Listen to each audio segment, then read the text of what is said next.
File 4, Channel 7. After midnight, I didn't find Channel 7. Channel 7 found me. I was half asleep on the couch when my TV clicked on by itself. No startup chime, no menu. Just a hard cut to snow, loud enough to make the window glass buzz. My phone camera was already in my hand before I realized it, recording like instinct, because the static wasn't random. It pulsed, then settled, then pulsed again, like something was breathing through the interference.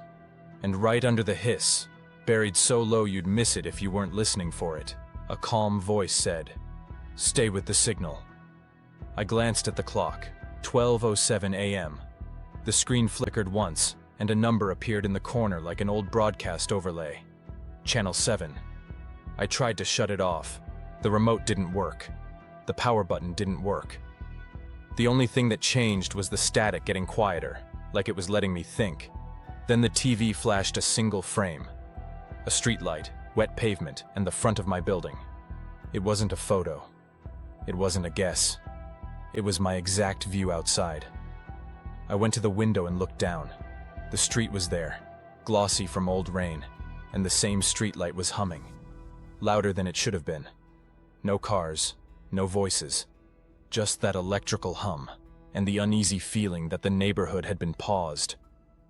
The TV hissed again, and the voice returned, clearer. "Go outside." I went into the hallway because staying in the apartment felt worse, like the air was getting watched. The moment my door shut behind me, the building's normal sounds, elevator cables, distant TVs, plumbing, fell away. My phone mic stopped picking up room tone and started picking up something else, a thin, steady whine like a channel between stations. I walked toward the stairwell, and the overhead lights did that subtle, dim, bright thing, like they were adjusting to my presence. Halfway down the hall, the TV voice, now coming from my phone speaker, whispered, "Keep recording." I didn't say yes. I didn't have to.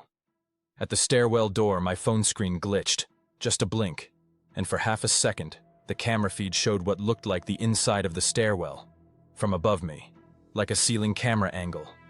Then it snapped back to my normal POV, but the damage was done. I pushed the door open and stepped in. Concrete steps, metal railing, the smell of damp paint, and somewhere above, a soft click, like a camera refocusing. My phone vibrated once, and the TV voice said, "Good, you're on time." I checked the timestamp on my recording, 12:11 a.m. The number 7 briefly burned into the corner of the frame, then faded like an afterimage. One landing down, I saw it. A security camera tucked into the corner above the pipes, aimed straight at the steps. It wasn't supposed to be there. Our building doesn't have cameras in the stairwell. I lifted my phone and zoomed in, and the red LED blinked once, slow, like it was acknowledging the zoom. On my phone screen, a faint transparent overlay appeared, like subtitles on a live broadcast. Live. Then, Channel 7.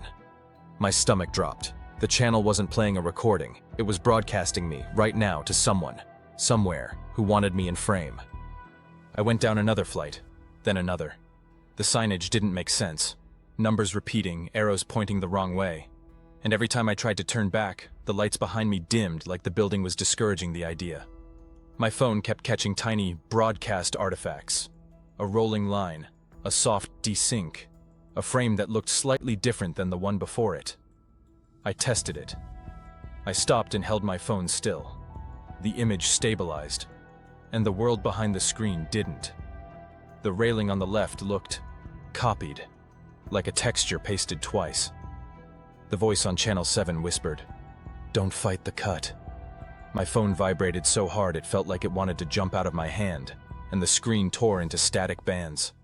The camera feed was still there, but buried under interference like a drowned channel. A black bar appeared across the middle in clean white type. Listen carefully. Under the hiss, I finally heard something that wasn't the narrator voice. It was another version of my footsteps, a half second ahead of me. Like the building was playing me my own future, slightly delayed, slightly wrong. The bar updated once more. "You're late." The exit sign above the next door flickered, and the letters glitched like a bad subtitle track. X1T, then EXYT, then just a red smear. My phone displayed a single line at the top like a broadcast directive. Don't stop moving. I didn't want to obey it, but the moment I slowed, the lights dimmed and the stairwell got colder, like the building punished hesitation. I moved faster. The camera in the corner followed. Tiny mechanical whir. And somewhere beneath the hum, I heard the softest sound of all. A TV changing channels. Click, click, click. Like something was searching for the best angle of me. At the next landing, the stairwell ended at a gray metal door I'd never seen before. A brushed plate read, "Service. Authorized only." Next to it was a panel with one glowing button labeled "Lobby." No keypad, no code. Just that one word, like a promise. My phone screen flashed, "Good." The button looked brighter in the camera feed than it did with my naked eyes, like Channel 7 wanted it to be irresistible. I pressed it. There was no click, no buzz. The door slid open in a smooth, silent glide like it had been waiting behind the wall the entire time. Beyond it, another stairwell, cleaner, darker, deeper, like the building had layers you weren't supposed to access unless you came with a broadcast.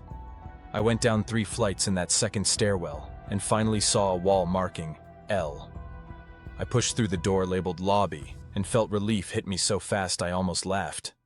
It looked like my lobby. Mailboxes, bench, bulletin board, until the details settled into focus and the wrongness became obvious. The building number on the mailboxes was off by 1 digit. The flyers on the board had the same layouts, but the dates were all tomorrow. My phone screen went completely black except for white text centered like a final broadcast title. "You're on air." Then the lobby TV, mounted above the mailboxes, clicked on by itself and showed Channel 7 static. In the snow, for a single clear frame, I saw myself standing there, filmed from behind, like the camera had already chosen its angle before I arrived. If you want more recovered POV files, more case footage, broadcast logs, and signals that feel like they're aimed at one person, hit like, share, and comment what you think Channel 7 really is. And if you're new here, subscribe for more POV stories. Because File 5 is already queued, and it starts with a doorbell camera that recorded tomorrow.